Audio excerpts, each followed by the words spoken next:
Trump's Greenland tariff threat isn't about Greenland, and that's the part nobody's saying out loud. So let me get this straight. The President of the United States is threatening to punish Germany, France, the UK, Scandinavia, half of Europe, with tariffs, unless they help him buy Greenland.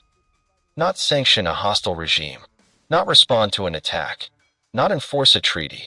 Buy Greenland. And the strange part isn't that he said it. The strange part is how fast everyone is pretending this is normal. Because once you slow this down, just a little, nothing about this adds up. I may put a tariff on countries if they don't go along with Greenland, because we need Greenland for national security, so I may do that. I just went one after another. I called Germany. No, we will not do that.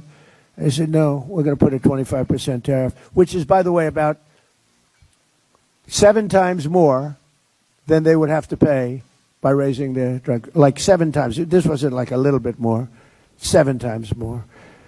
And I may do that for Greenland, too. I may put a tariff on countries if they don't go along with Greenland, because we need Greenland for national security, so I may do that. Here's what actually happened.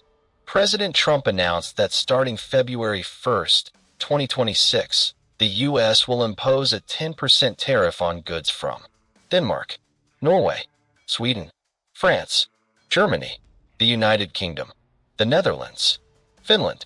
Then, if no agreement is reached by June, those tariffs jump to 25%, and they stay in place until, and this is important, until a deal is reached for the complete and total purchase of Greenland.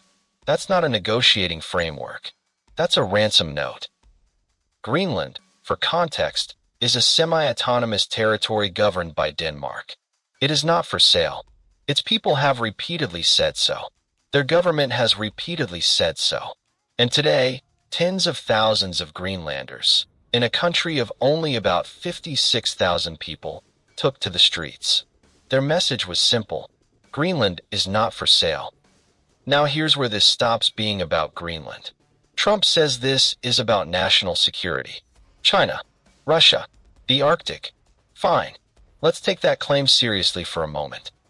If this were truly about security, why threaten America's closest allies? Why destabilize NATO partners?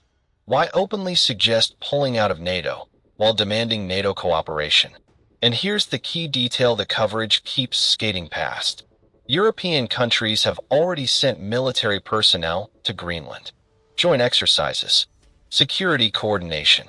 In other words, they're doing exactly what Trump says he wants. And yet, the tariffs escalated anyway. So either this isn't about security, or security is being used as leverage for something else.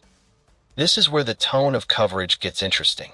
Notice how often the phrase, Trump being Trump, sneaks in, as if unpredictability is a strategy, as if chaos is a feature, not a bug. But tariffs aren't tweets. They hit real supply chains, real jobs, real prices. And this isn't targeted pressure on a rival. It's collateral damage aimed at allies. That's not strength. That's leverage without direction. And here's the media silence that should bother you. Very few outlets are asking whether this is even legally enforceable. Can tariffs be used to coerce sovereign territory transfers? Can Congress block this? What happens if Europe retaliates? Because they've already said they will. Those questions are being replaced with spectacle. And spectacle is convenient, because spectacle doesn't demand accountability. Let's look at the timeline. Trump claims negotiations were productive. European officials say talks were constructive.